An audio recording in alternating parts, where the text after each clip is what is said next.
What's up guys, and welcome back to Tech Plant. Today I'm going to teach you how to propagate the Raphidiphora Tetrasperma, also known as a Mini Monstera, and I'm going to show you multiple different methods so you can kind of judge what works best. So let's check it out. Alright, so here's my Raphidiphora Tetrasperma. Please ignore the dying leaves and don't call Plant Protective Services on me. But anyways, as you can see, it's kind of vined out quite a bit since when I first got it, so now it's time to propagate. If you have a plant that you want to propagate, always let it get really long, because as soon as you cut it, you're going to slow the growth down tenfold, and if you just had patience of like another 2 weeks, you could get like 3 cuttings instead of 1. So once it gets going, let it go for a while before you decide to propagate.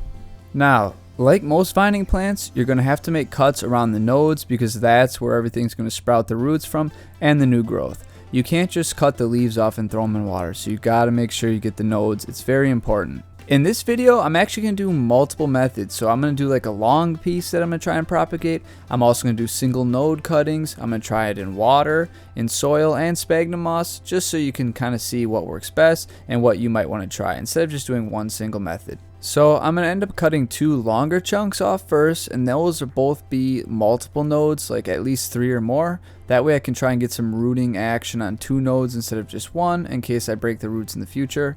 And then for the other experiments, I'm just going to make single node cuts where you just cut on both sides of a single node, and we're going to throw that in there and try and propagate those. So for these single nodes, I'm just going to fill the cup up with water and see how it goes. Just make sure you have the nodes submerged. You don't have to submerge the leaf or anything. For one of the longer cuttings where I ended up cutting on both ends but still included like 3 or 4 nodes, I'm going to use soil. I'm just going to use some Miracle Grow cactus soil because it's pretty fast draining. I think this will work, but there's better stuff out there, that's for sure. Probably stuff that's more focused for like aeroids. I am going to make sure I cover multiple nodes because again, I want them both to root so we have a stronger root structure. If you just put one node under the soil, you're going to have a weak anchor point. So make sure you put multiple nodes under the soil. For the last portion, just the cutting of the very end of the plant, I was just going to do water, but then I decided I'm going to give sphagnum moss a try. So I'm just going to fill it with sphagnum moss up about 3/4 and make sure that I get at least 2 nodes kind of buried in the sphagnum moss. Again, we want to have multiple anchor points for this vine because it's much bigger, and that way it'll hold itself in there better. These were originally planted in early October, and here we are in early November, so about a month has passed. Surprisingly, the sphagnum moss is doing extremely well. I mean, we have a huge root formation already.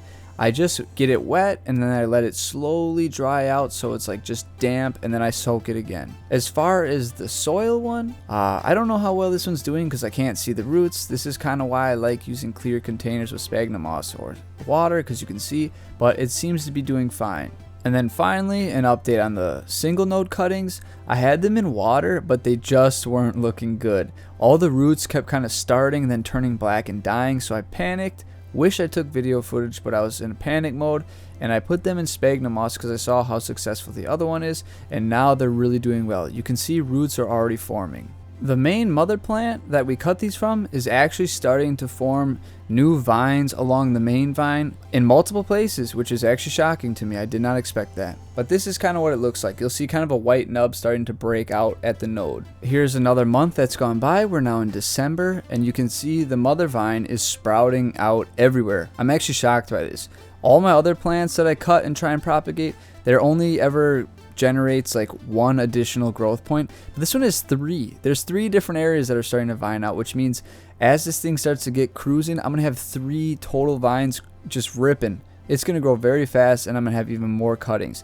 This is why it's so important to let your first plant get long, so that way when you propagate, you have plenty mother plant that can jumpstart again. So always remember patience before propagation because it's gonna give you just so much more in the end. I mean, just look at the growth on these things. This next one was the end of the vine that I cut off. I was a little worried about this because the tip got kind of messed up before I even cut it and died off. So it took a long time to actually get the second growth starting, but it's finally starting to grow new leaves, which is awesome. And again, this one's been growing in just sphagnum moss.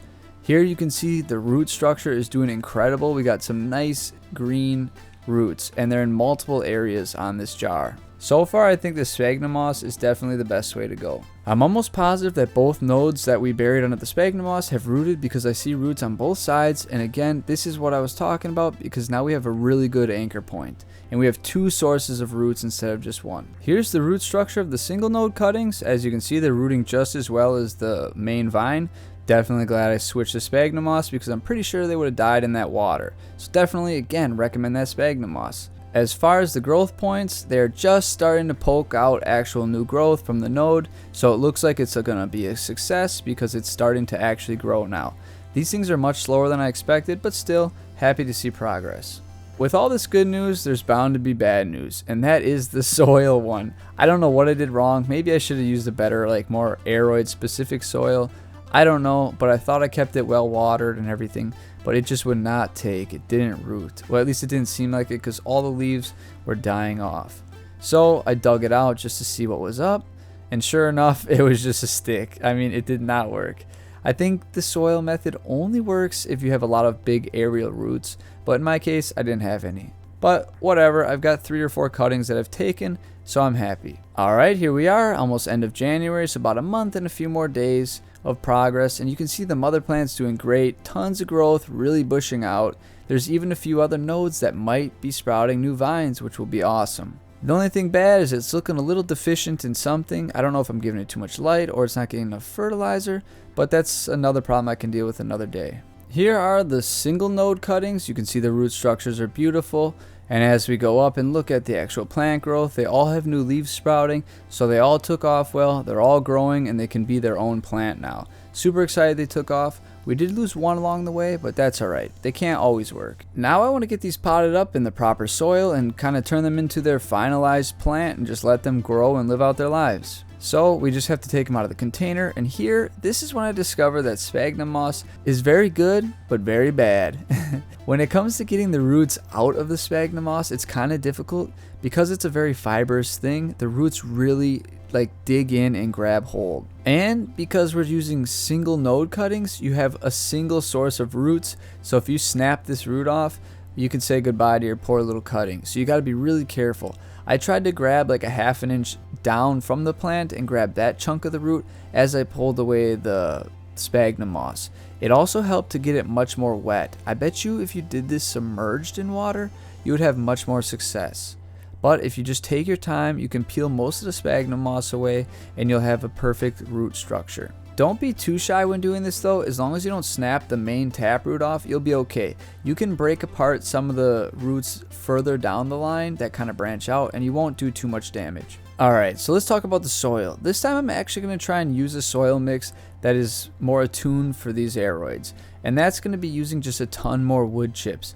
A lot of these vining type plants grow up along a tree, so they kind of stick into a root or some sort of moss pole. So you don't want it to be just solid soil. So I'm going to take some of the Miracle-Gro indoor plant and cactus soil, mix in some perlite and a bunch of these wood chips. It's going to make a huge difference for the health of the plant. I know most of you hate this, but I always just slap a little piece of toilet paper down at the bottom because it's cheap, easy, and keeps soil from falling out of the holes. So now I'm just going to put a bunch of soil on the bottom and then just kind of get the root structure suspended in there and fill the rest of it up. For this first pot though, I do want to do 2 cuttings in one pot just to get a little more bushier growth, because if you just do the single vine, you're going to have a single vine. So it's kind of up to you. I like to mix it up a bit so I can get a kind of a different looking plant, but this will give me 2 growth points and allow for more bushy plant. If you haven't seen this mister, it's honestly the greatest. You can look them up on Amazon or Google. They're just called continuum mist sprayers, but they do a great job. Highly recommended. The same good news about the other long node or the multi-node cutting that we took off the end of the mother plant. Doing well, has 2 or 3 new leaves now and just doing great. Huge root structure, just awesome. Really think the sphagnum moss is the best way to go. Now it's time for the long end cutting that I took. Again, this stuff really kind of sits in that cup, so you got to kind of whack it a bit and squeeze it out of there. That's the one problem with sphagnum moss, but I think it's worth it because you get such good root growth and it just makes cuttings grow so easy. So just like the last one, you're going to slowly work that sphagnum moss away from the roots because you don't want too much in case it kind of rots when you pot it, but a little won't be a big deal. Also notice on this one there is 2 points of roots, so even if I snap the first one off, I got the second one up as backup. And that is because every node can release roots, so that's why we buried more than one node. For this one again, I'm going to toss a little bit in the bottom, suspend the roots, and just let the soil fill up around them. Make sure you keep both nodes under the soil so that way things keep working out well, and then you got yourself a nice vine. Now for extra credit, you can make a nice moss pole or something else, and then they can grow up that, and that will encourage them to grow much faster. I'll make a video about that in the future though. Well guys, I hope you enjoyed that video. I hope you like that I'm doing multiple methods for every sort of propagation or seed starting, so that way you guys can get an idea of what works best and what doesn't, just because so many videos show so many methods, so why not show all the methods in one video? Anyways guys, hope you liked it, and as always, may your plants go strong and healthy. I'll see you next time.